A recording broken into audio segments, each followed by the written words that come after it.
Detective Penirelli, and I work for Crime Against Persons Unit. We investigate homicides, robberies, and sexual assaults to include rape and sexual batteries.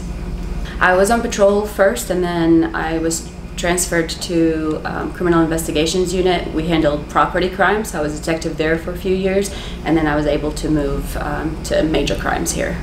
I'm originally from Iraq. I moved here in 2001 and lived in Michigan for a year, and then we ended up moving to Georgia and lived in Cobb County since I was in high school.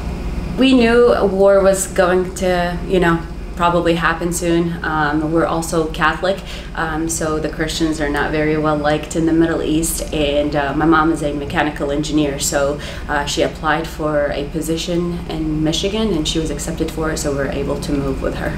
I went to high school at McEachern, and my law enforcement teacher, Sue Ling Beck, kind of influenced me throughout my high school career, and she kind of helped me, and she was a part-time Powder Springs police officer, so I knew I wanted to be a police officer to kind of follow into her steps.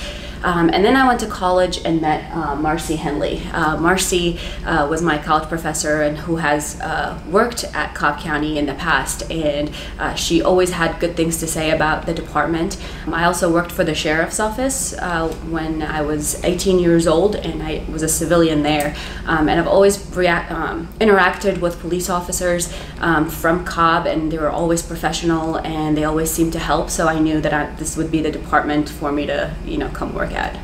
It was tough. I wasn't the most fit person in the academy, so we did a lot of running and a lot of working out, but it taught me a lot. It taught me to never quit. I enjoyed a lot of the people we got to hang out with in my class and the jokes we made. My favorite part about it was everything was always had to be so serious, but when it came to getting tased, we were allowed to laugh at each other, and that I'll never forget. I can remember every single person that got tased and how they reacted to it. I would say somebody who is a team player, somebody who has strong personality but can also know when they need to be compassionate and when they need to, switch gears quickly. I think someone who is willing to help at any given moment, even when the bad guy is, fighting you after the fact.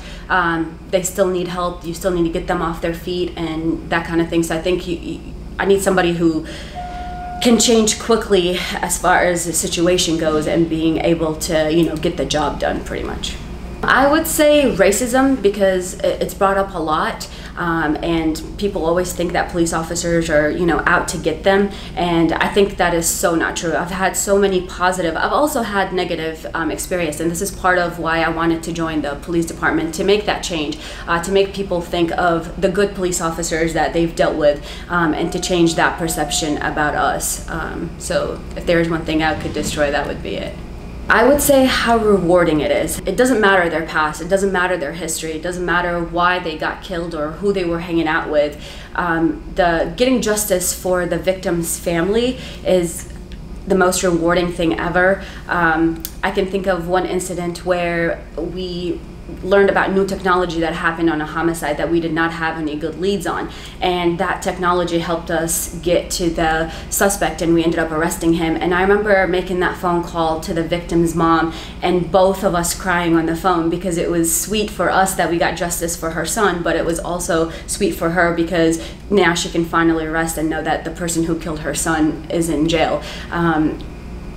It keeps reminding me why I love this job. It's not for the people that we put in jail, but the outcome and how we, how we show families that we care about their loved ones. In that incident, I am still friends with the mother, and she calls and checks on me every now and then, and it's been almost 2 years since her son's, been killed, but we still keep in touch, and that to me is very rewarding, so that's why I love this job.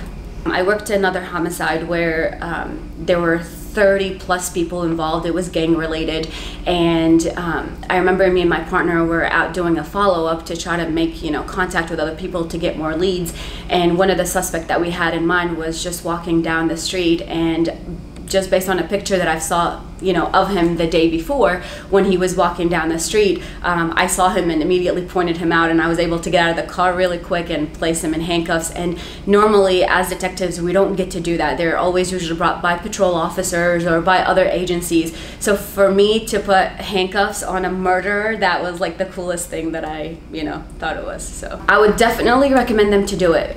We have the ability to be soft when we need to and to be hard when we need to.